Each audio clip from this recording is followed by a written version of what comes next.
Welcome to another edition of Northern Heat. And this week, our special guest is Kevin Gallant. And Kevin, you're from the Miramichi. We've known each other now for about a year and a half. And since we've known you, you're into a whole pile of different things and just recently retired. Yes, I am. And so recently retired, but involved in more things than I. Career number three. Career number three.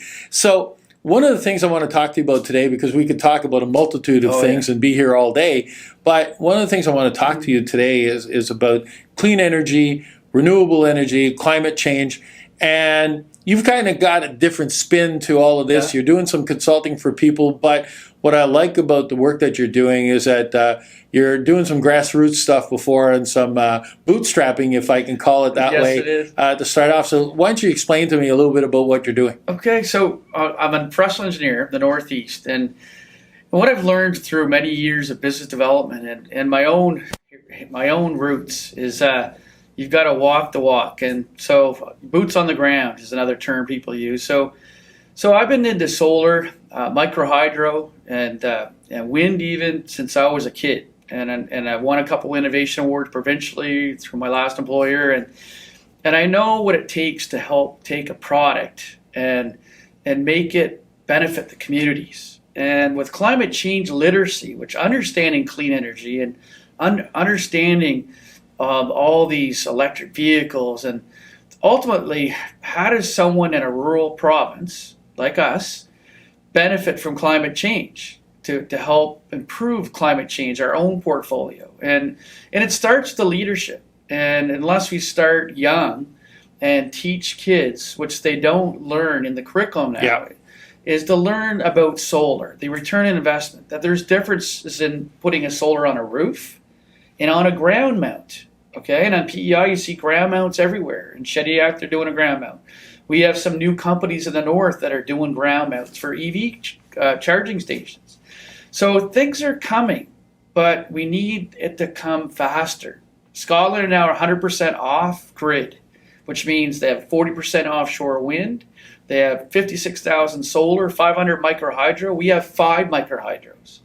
So we need to start leading and setting targets. We don't have targets in our province. Nova Scotia has 80% by 2030. We have 23%. Okay, clean. I mean, wind, solar, microhydro, maybe even biogas from fermenting waste. But there's a lot of companies that are really state of the art in the north, and the leaders just have to listen to them, Bob. And I think with buy local strategies that's already I see happening in the north with some companies from Beresford and I'm not going to name all the companies right now, but there's so many companies that and some of the engineers are losing sleep because their kids aren't learning this at schools. So where does it start? Where do we start training? Well, we're trying to be advocates, trying to get clean energy, climate change literacy in the schools. And we can do it with experiential learning. We can do it with experimental labs, whatever you call it. Yeah. But I'm going to tell you a story. I gave this kid in grade 10 a solar panel, little solar panels that you get at Canadian Tire. And he used it in his science events. Grade 12 comes. We give the team $1,000. They made 3D printers off-grid for Cambodia to print prosthetics. One of those team members just got a $100,000 engineering scholarship from the Northeast. It's incredible. It's all it takes. Give the kids in grade 2 or 3 a solar panel to play with, okay, and see what it does. A little wind turbine. So you provide kids with the tools or opportunities to learn about climate change. Can start with a simple solar panel. That can run this little motor or run a little water pump that's used in a fish tank or whatever it is, right? And so we have a new event next year for kids, and we formed a new clean energy group of 30 plus members, a lot of them engineers in the Northeast, that want to help kids understand this and as mentors. And there's engineers like Raphael Roy and myself that have been in the schools and many others. But we just want to start integrating these tools and not a computer. Get the kids off the screens. Get them hands dirty, boots on the ground, figure it, make it, break it, let them figure it out, and But solar is just a trickle. If you get into micro hydro, Canada, for example, Quebec is 75% hydro. You don't have to dam anymore. If you look at Scotland, they have run-of-the-river flow turbines, these water wheels that are from back in the 1800s are back again in a new way. There's a lot of neat, they're all under 100 kilowatts. I know they're small compared to our utilities, at 10 megawatts or 100 megawatts. But you can do small things. And when I did a little trip, I was telling you recently around Packardville, where my grandmother's from, on my mom's side, I said, all these communities have a heat pump all over. There's no wood stacks, but why not make those heat pumps off grid with a few solar panels? It'll only take 8. Make a little pergola canopy or a deck canopy, and you can make those heat pumps off grid. But that's what you're doing now yourself. What I am. I'm doing my own. It's amazing. Everybody's going, that's a solar panel? Yeah, because it's discrete. It's a pergola. Yeah. I just put solar panels on, and now I'm hooking it to a set of batteries. Buy local from Surrett. It's a local manufacturer in Canada, Atlantic Canada, and making that off grid. Why not? It's not rocket science, and the payback's less than 9 years. So if you look at it, and this is what I find amazing. You said you're doing your own part of trying to have an impact on climate change. And I know climate change is a big thing when you think about political, but it's political. It is. Right? Oh, definitely. And that's a big thing, you're being pushed by different businesses and industries to go opposite directions and so on and so forth. But there's a bigger push. You're starting to see more electric cars. You're starting to see more solar panels. You're starting to see more companies that are pulling this in. And what I like about what you're doing is that you're thinking about this in a rural aspect, because in many, many cases, we keep thinking of this as, it's got to go in the big cities. It's got to go where the big industries are. But if you're hooking up solar panels to a heat pump in Packardville, and everybody starts doing it, and then you tie it into our region here in Schiller, you tie it into the Miramichi, then you're going to save energy. You are, and you're going to save money. It's energy security for the customer. If the grid goes off, they're still heated. They're still cooled in the summer.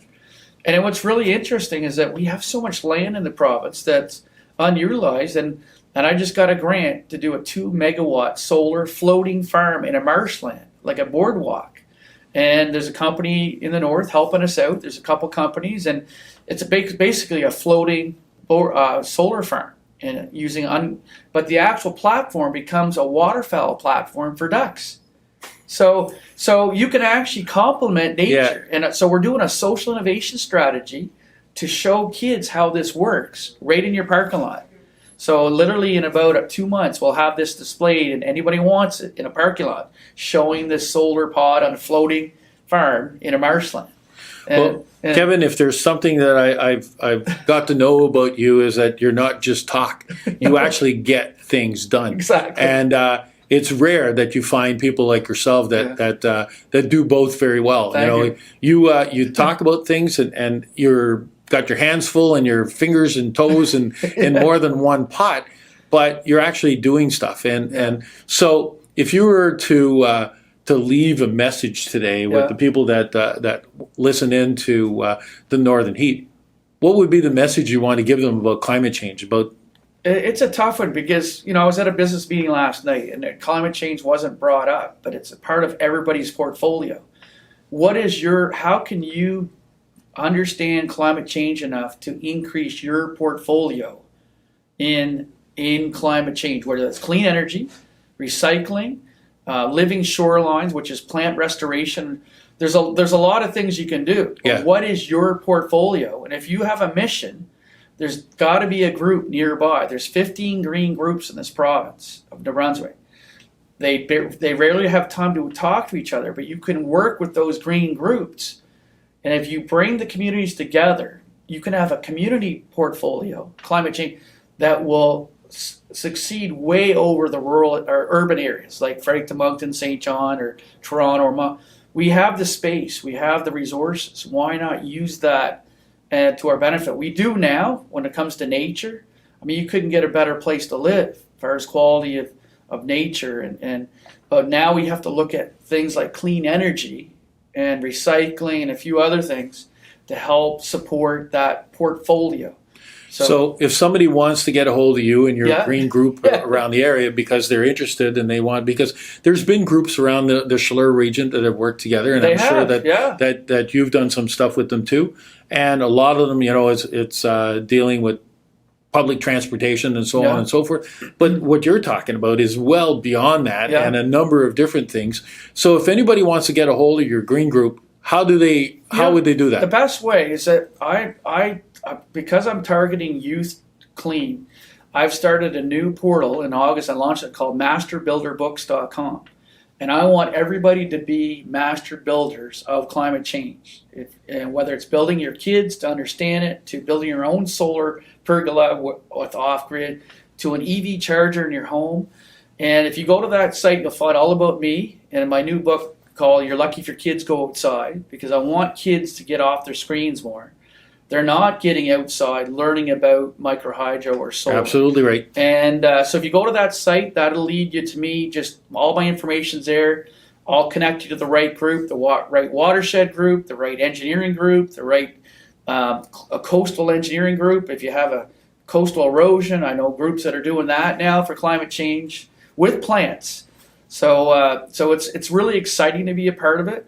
One thing about me, and I learned from my network, is you got to make a positive climate change, and there are a lot of positives. But unfortunate with the shoreline birds and our energy and use of carbon, there's a lot of negatives too. But economically, we've got to think about what can we make here and export to Scotland or any place else in the world. Else. And you're doing that well. I mean, you're looking at all over the world. Other companies should be looking at that in a product in climate change that we can export. You can't just move the money around.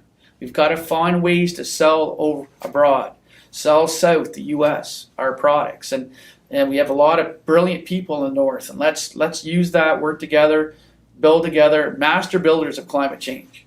Well, listen, my hat's off to you. Keep it up. Thank you. I really enjoy the fact that you're retired now and you have some time to do this. I do. And so, there's plenty of opportunities. So thank you very much for being on the show. Thanks, Bob. And for offering to help others that are interested in doing that. Yeah. And again, thank you for what you're doing with the youth, because I said that I think that's it is. very important that we start at the grassroots and they understand where it is. So get that mass of people that are following up, because eventually, more people are going to retire, and not all of them are going to be like you and want to keep on working when they're doing it. So there's only a few of us around that do that kind of stuff. So appreciate it. Thanks for Thank you very inspiring much. me too, Bob. Take care. Well, thank you very much. So there we are, another edition of Northern Heat for this week, where we tell the stories that haven't been discovered yet.